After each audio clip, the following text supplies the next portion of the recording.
but just the I can't describe exactly. Yep. Maybe you can hear what I'm hearing. It's I'm gonna give you a quick and dirty EQ tutorial here. okay. And Whoa. then I had one thing in the vocal part I wanted to ask you about too. So All right, hang on a second. So, first thing I want to do is let me go ahead and see if I can share. or you can take Real control of question. me. Yep. Okay. Perfect. All right, let me give you control. Do you know what a high pass filter is? Yeah, but I'm not sure I know how to use it properly. It's very So simple. high pass cuts out the low end. That's correct. It's a low That's all. cut, Yeah. high pass. Yeah. So it's very simple.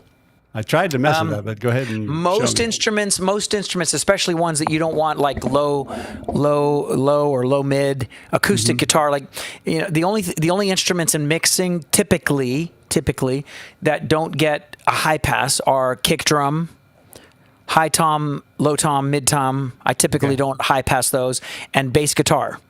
Okay.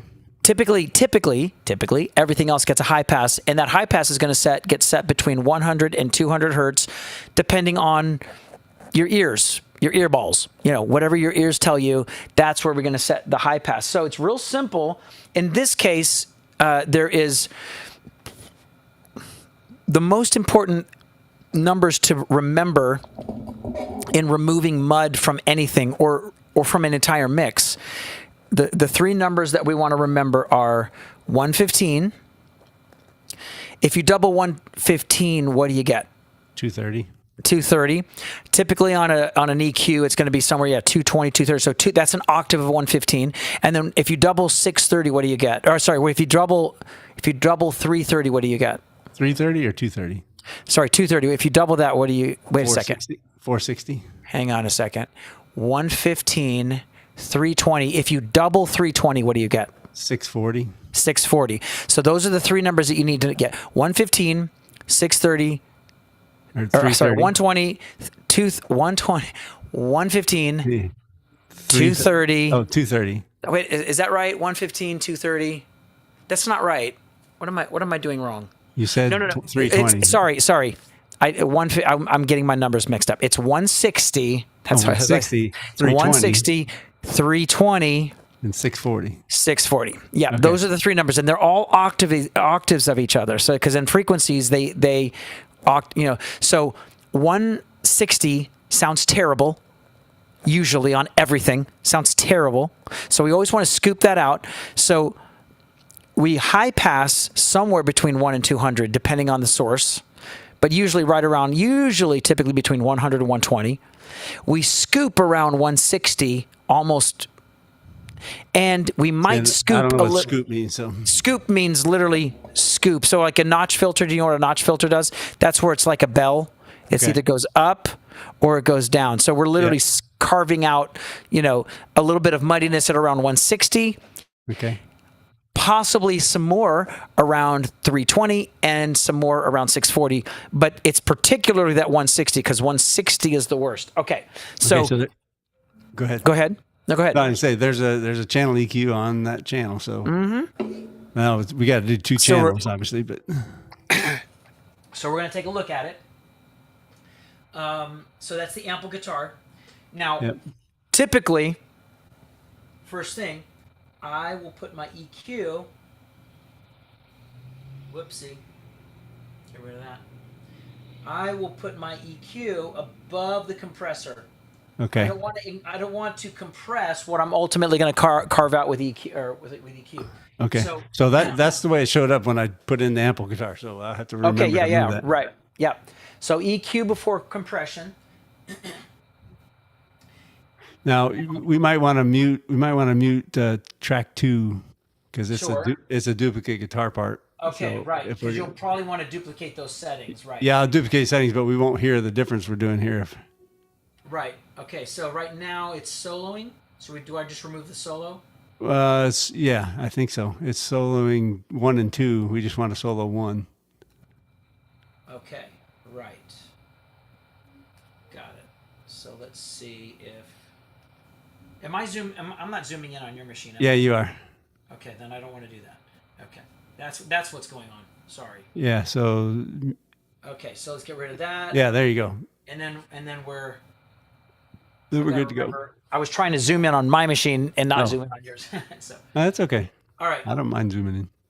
So right now the problem is that's why you're getting the because Okay. the truth is, so what we're going to do is whenever I want to reset parameters, which is what we're going to do. Now it did see he's dipping out right there, which is that second one. Remember when I said 320? That's what's getting scooped out there, which is right. Okay. And the highs now, so I'm gonna holding the option key and tapping on a parameter kind of resets it. So I don't want to boost the low end on this. And it apparently we have a pretty gentle, if I can select it.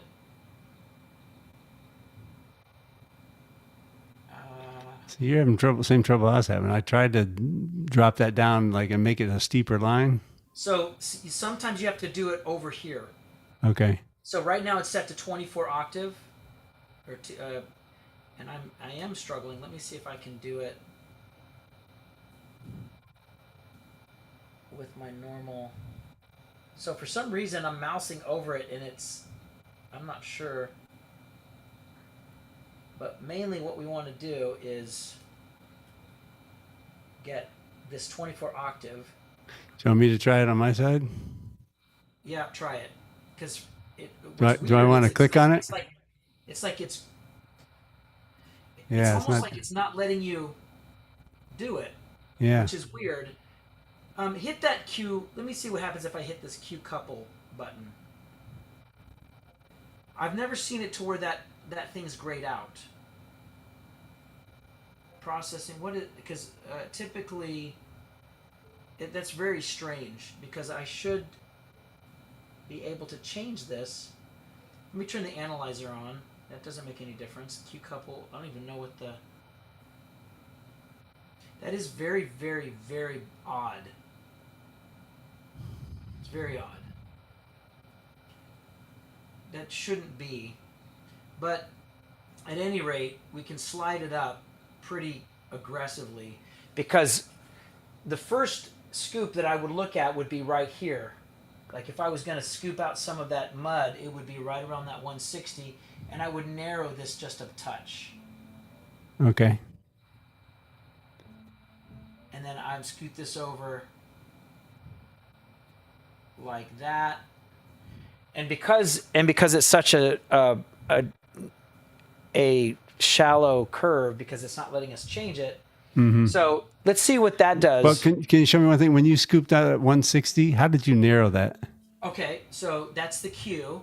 So there's two ways. You can adjust the Q right here. That's the Q, the bottom number.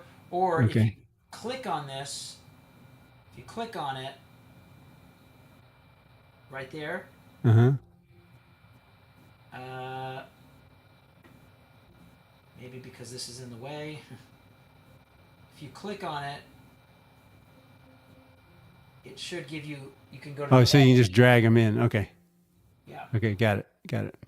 Probably put that right there. So let's see if that makes it better. Go ahead and hit play. Yeah.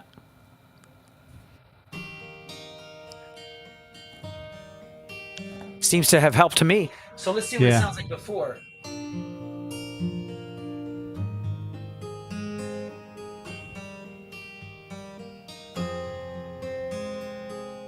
I might ease up on that high pass a little bit.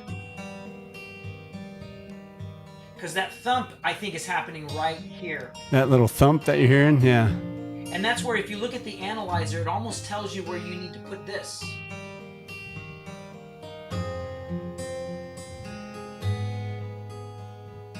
You can also do this. Yeah, it sounds like it's right there.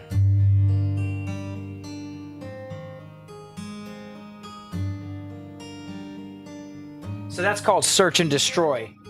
Yeah. You just you're kind of looking for you basically. And so to say here, so the main purpose of like a digital EQ, the main purpose of it That's why I never boost digital EQ.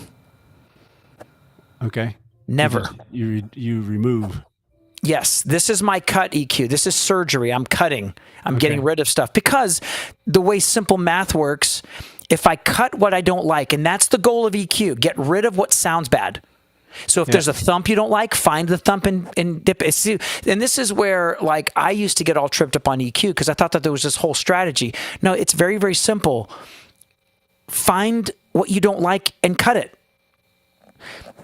Yeah. And typically, and another just general strategy is, and this is where looking at your analyzer can be very helpful when you're carving out space for your vocal. You carve it out of the acoustic.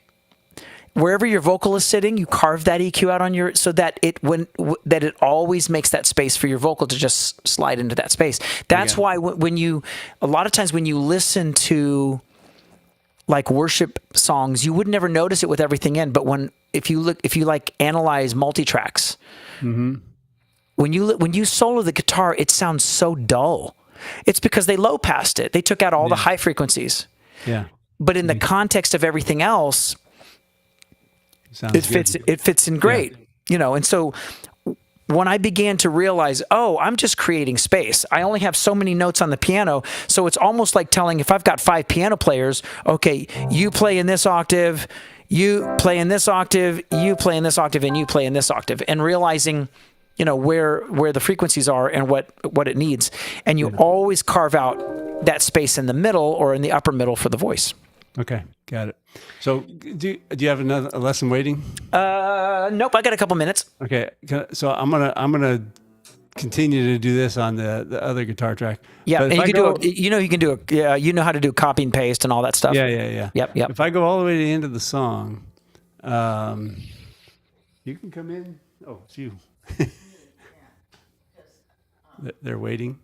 Well, they're on the way with the baby, and Oh. maybe we could get the movie finished. Okay. I just got. How do I get to the song faster than this? So if I go to the end. Are you using 2 fingers? Yeah. To scroll. Yeah. Zoom out. Okay, hold on a second. Oh, zoom out. Okay. So listen to the sound when the song's over. Is it the thump of the guitar? Well, it didn't do it. So maybe it was Maybe it was that. It was that thump. So a couple things. Let me show you a really quick trick. Okay. And Yeah. no, go ahead. No, go ahead. So the easiest thing on just those little bumps, because a lot of instruments create that with the piano. If I've done that, then it's like. You're zoomed in on my side just in case you needed to know. Yeah. Okay. Thank you. Well, because it wasn't there on the Logic acoustic guitar, but when I added the sample guitar, it was there. So Right. Gotcha. Okay. So what we want to do is tap the A for automation. Uh-huh. Right click here and say show master track. And all you do is on your master track, just program a fade out when the song ends and then do another point of 0. And that way it just fades it out before that, whatever happens. Before it gets there? Okay. I can do that. Yep. Okay. Cool. I had another question, but I got to go apparently. We got grandkids here. All right, my friend. Well, we'll save it for next time. Yeah. Well, yeah, there's just one thing on the vocal that I need your help understanding how to fix it. So. Okay. No worries. We'll do it. Okay. All right, my friend. Have a great one. Thank you. I will. I'm going to try to be on the call tonight, but we got grandkids here, so I'm not sure I'm going to make it. Okay. Well, if we see you, if not, great. If not, enjoy your grandkids. Okay.